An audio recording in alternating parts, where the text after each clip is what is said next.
Your Honor, it is over now. I know society will never be able to forgive me. I know the families of the victims will never be able to forgive me for what I have done.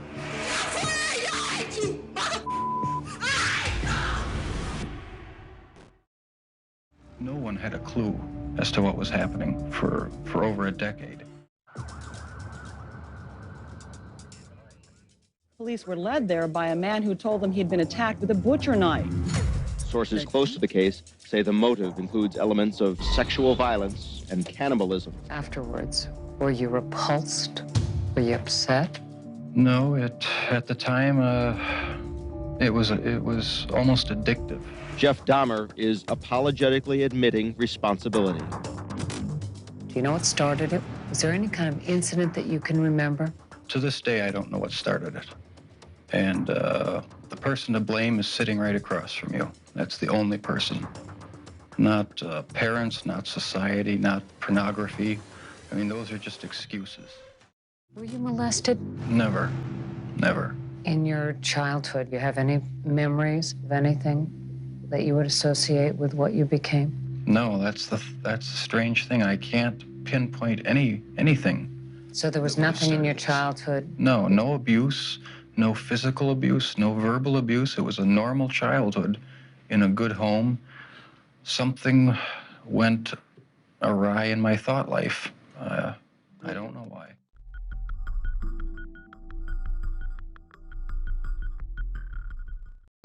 Were you obsessed with dead animals? Is that true? I was interested in taxidermy in high school and experimented with preserving the bones of dogs and things like that. And whether that had anything to do with the escalation of the crimes, I don't know. He went into further detail in this interview with a forensic psychologist. This beagle that got hit. Wanted to see what the insides looked like, so just cut it open. It was already dead. And wanted to do, I guess, something shocking with it. So I took it and stuck it up on a pole in the neighbor's wooded area. In high school, friends begin to notice Jeffrey is becoming a different person. I had normal friendships in high school, but after that, I started in with the alcohol, drinking, a lot of solitary drinking, and really never had any close friendships after that, after high school. Just sort of lived in my own thought life, fantasy world. According to Dahmer, alcohol was a way to drown his growing dark desires. I started having these obsessive thoughts when I was about 15 and 16, and they got worse and worse. What were your fantasies about? They were sexual fantasies of control, power, complete dominance. They became reality. Was there pleasure in that fantasy? There was excitement, fear, pleasure, all mixed together.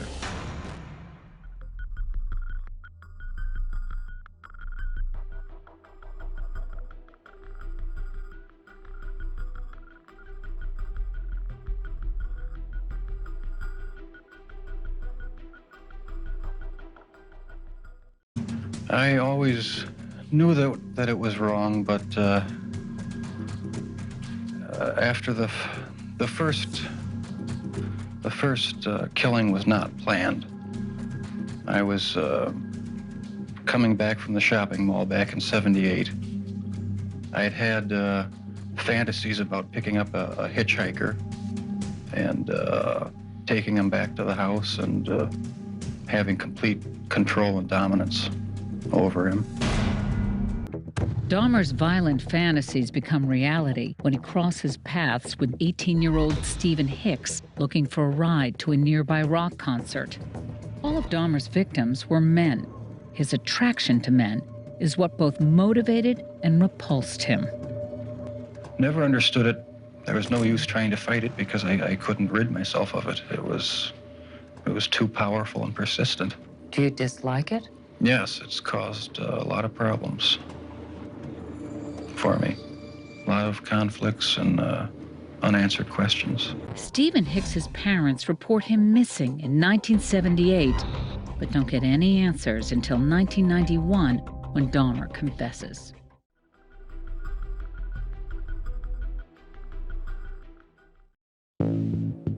After one failed semester in college, Jeffrey Dahmer's dad implores his son to find a direction in life. He decides to enlist in the Army. Jeffrey says his evil urges were quieted while in the service, and he hoped it would remain that way. What happened to you in the 9 years in between that you were able to stop, that you were able to control yourself? Just wasn't an opportunity to fully express what I wanted to do. There was just not the physical opportunity to do it then. In March of 1981, Dahmer is discharged from the Army, not for violent behavior, but for excessive drinking. That fall, 21-year-old Jeffrey Dahmer moves back into his parents' home in Bath, Ohio. Directionless, he continues to drink heavily. His father and stepmother push him to get professional help.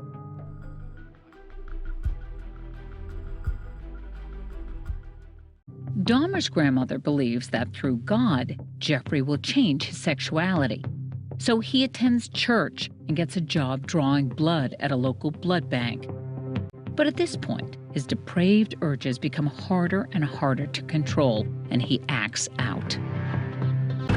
He exposes himself to a group of women and children at the Wisconsin State Fair and is arrested. In court, he appears remorseful, which will become a routine for him. And all he gets is a fine, $50 plus court fees. At this point, Dahmer tries to find a substitute for killing.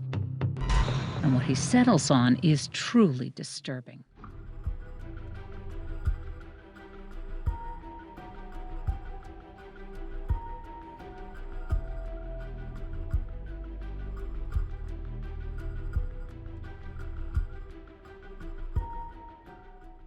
When I moved to Milwaukee in '81, I started reading pornography, going to the bookstores. Eventually that led to frequenting the gay bars. And then one time I brought this young man back to the hotel room, the Ambassador Hotel. Was just planning on drugging him and spending the night with him. I had no intention of hurting him. When I woke up in the morning, he had a broken rib here, was heavily bruised. Apparently I had beaten him to death with my fists. And you have no memory? I have no memory of it, but that's what started the whole spree all over again. It has been 9 years since his last kill, and in what seems like an instant, he goes into a mode that is familiar to him. The cover-up. I had these obsessive desires and thoughts wanting to control them, to, I don't know how to put it, possess them permanently. And that's why you killed them? Right, right. Not because I was angry with them, not because I hated them, but because I wanted to keep them with me. And as my obsession grew, I was saving body parts such as skulls and skeletons.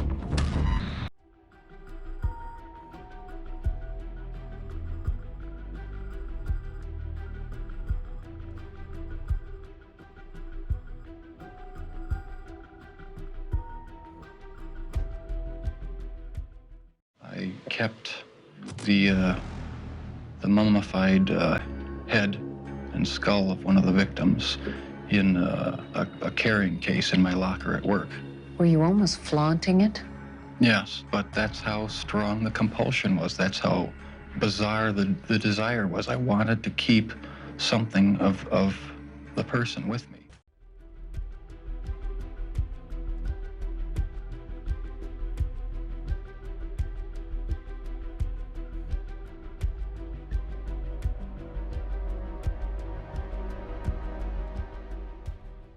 I'd go to the nightclubs, drink, watch the striptease shows.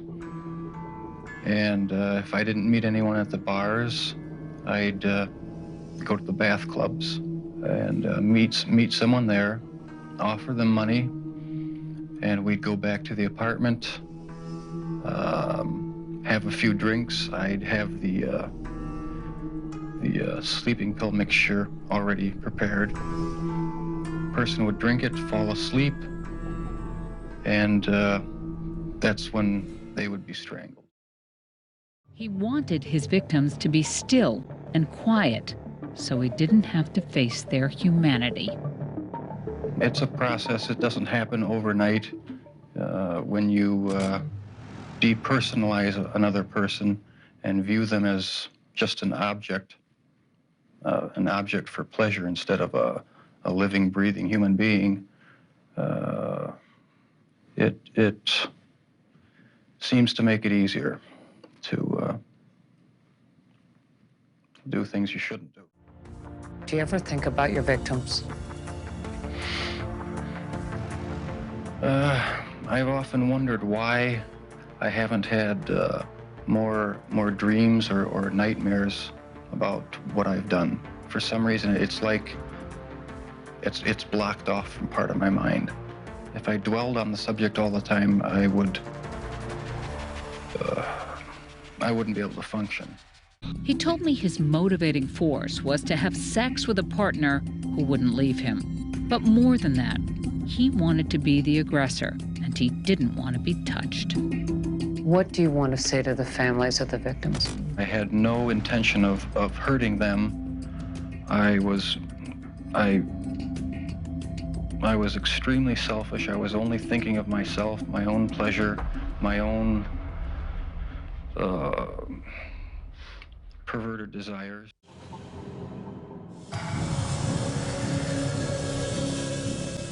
When the bodies were still in your apartment, there was no time when you would see them and say, "This is grotesque. What have I done?" There were times, but the compulsive obsession with doing what I was doing overpowered any feelings of revulsion.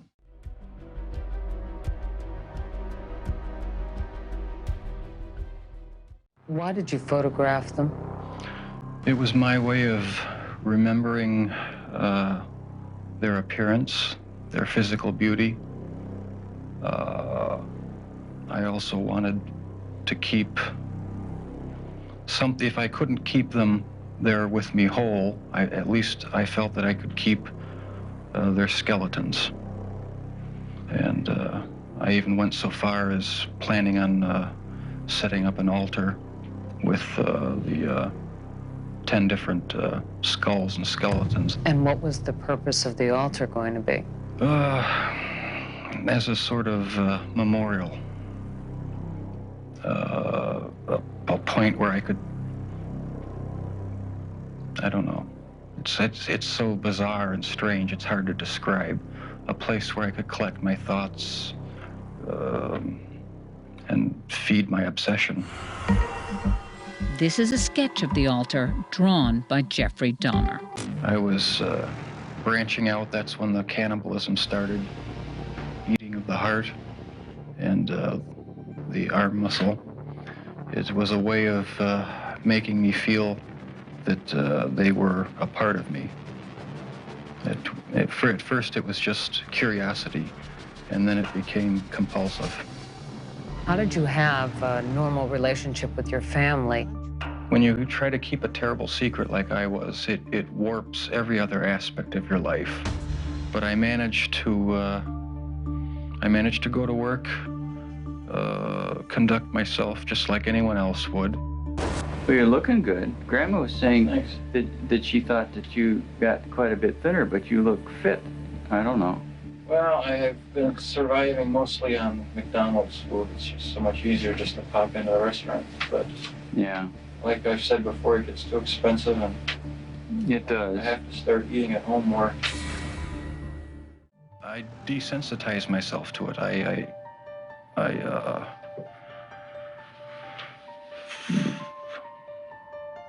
I don't know, I went to great lengths. I bought security systems, installed them myself in the apartment. I had video camera in the corner of the room, installed locks on the doors, sirens and stuff in case anyone broke into the apartment. They said it was absolutely clean, perfect. Right. How'd you hide from them? Everything was locked up, either in the freezer or in the file chest. And so there was no evidence laying in the open. There was nothing abnormal about the look of the apartment. By the spring of 1991, Dahmer's victim count reaches double digits. He lures 17-year-old Curtis Straughter from a bus stop, then strangles him to death.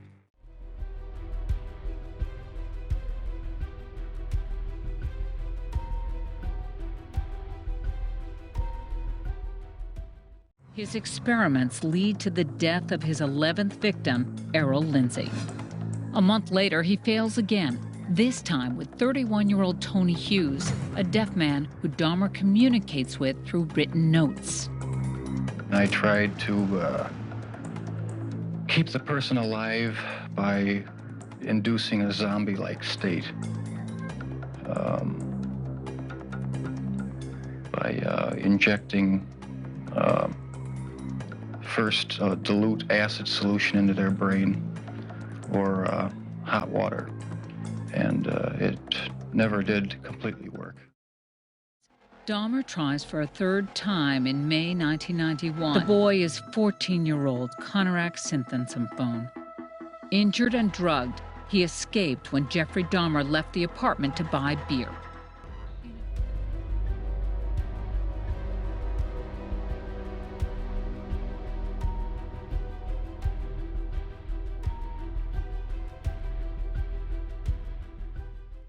During the incident where the police were called, and the young boy was returned to you, that didn't wake you up at all? The police on your doorstep? They were in the apartment. They were actually in the apartment, and there was a dead young man in the bedroom on the floor. I couldn't believe it when it turned out that they didn't see anything. I couldn't believe it. And yes, it did shock me, but not enough to quit. That's how strong the compulsion was.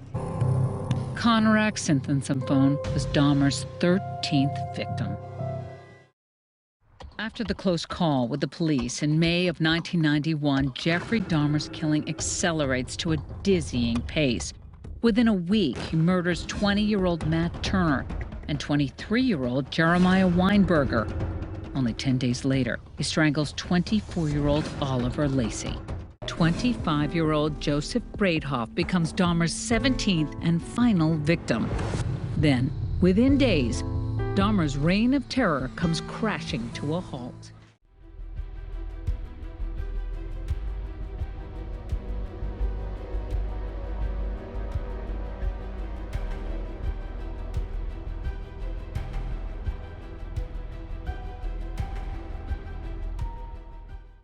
At the trial, Edwards gives a harrowing account of the night's events.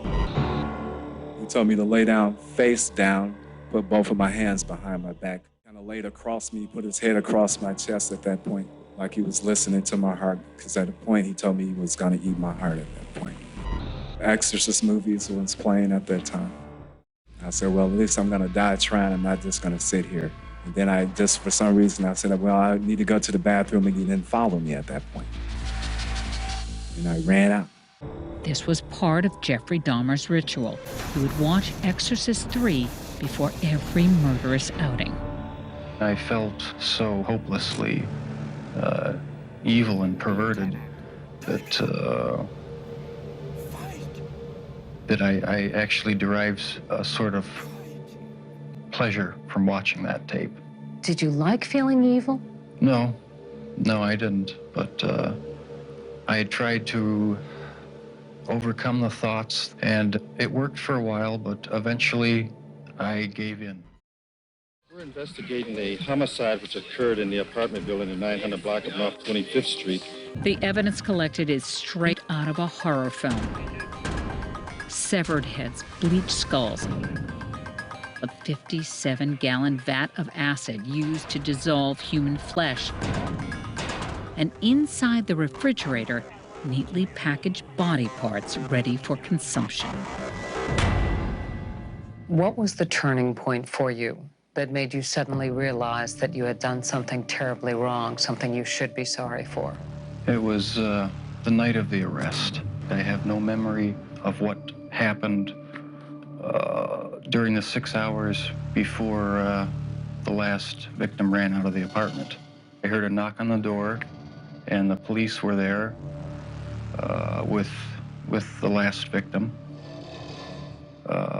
They asked me where the key was to the handcuffs. My mind was in a haze. I sort of pointed to the bedroom, and that's where they found the pictures. And they yelled, "Cuff him." And I was handcuffed, and it was just the realization that there was no point in trying to hide my actions anymore. The best route was to help the police identify all the victims and just make a complete confession.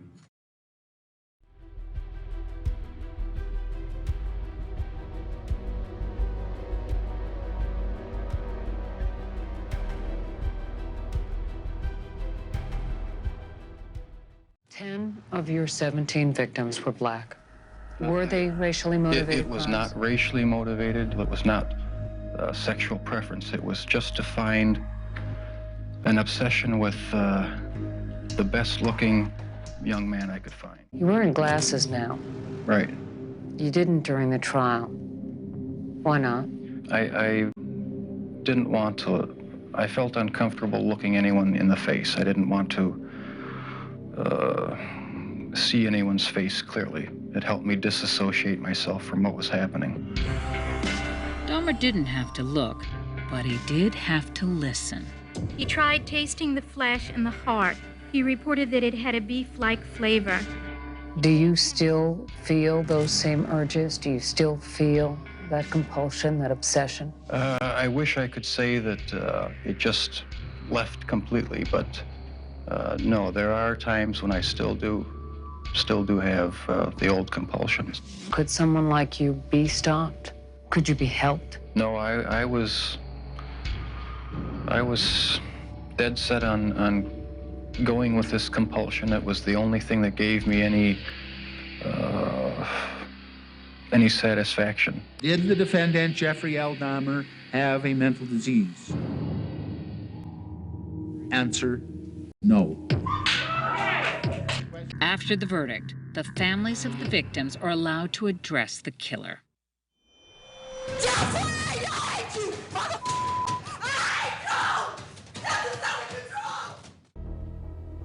I'm the mother of Anthony Lee Sears,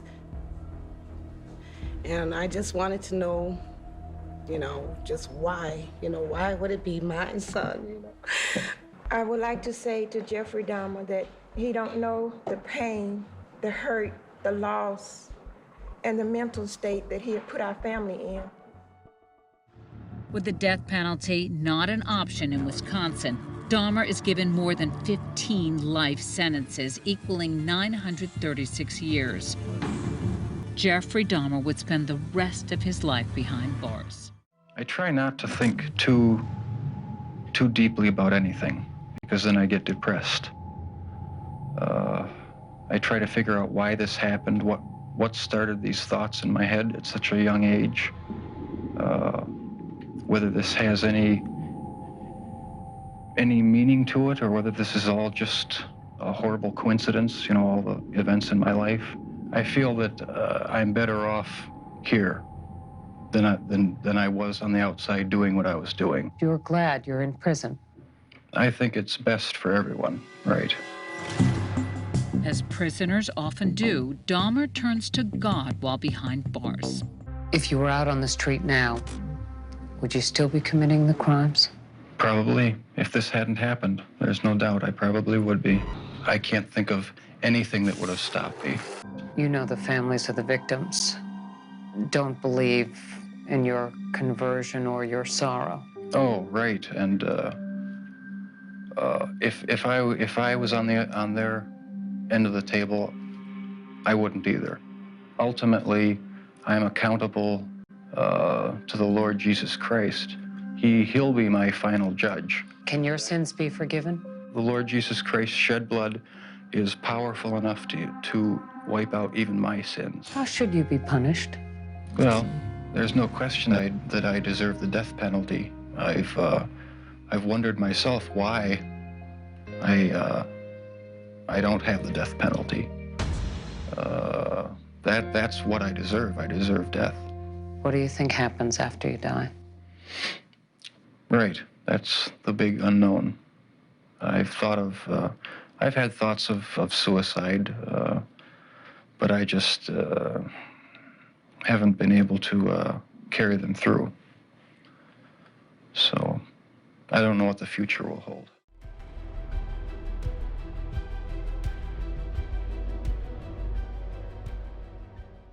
Was beaten to death in prison yesterday. The slaying ended a life of sadism, serial murder, and cannibalism. For the first time, Jeffrey's father talks about his son's death. How did his death affect me? The way you've been doing lately, working and working and working and working. I was brought into a room where he was lying after being bludgeoned, and it struck me so emotionally that I touched him and I said, "Oh, Jeff.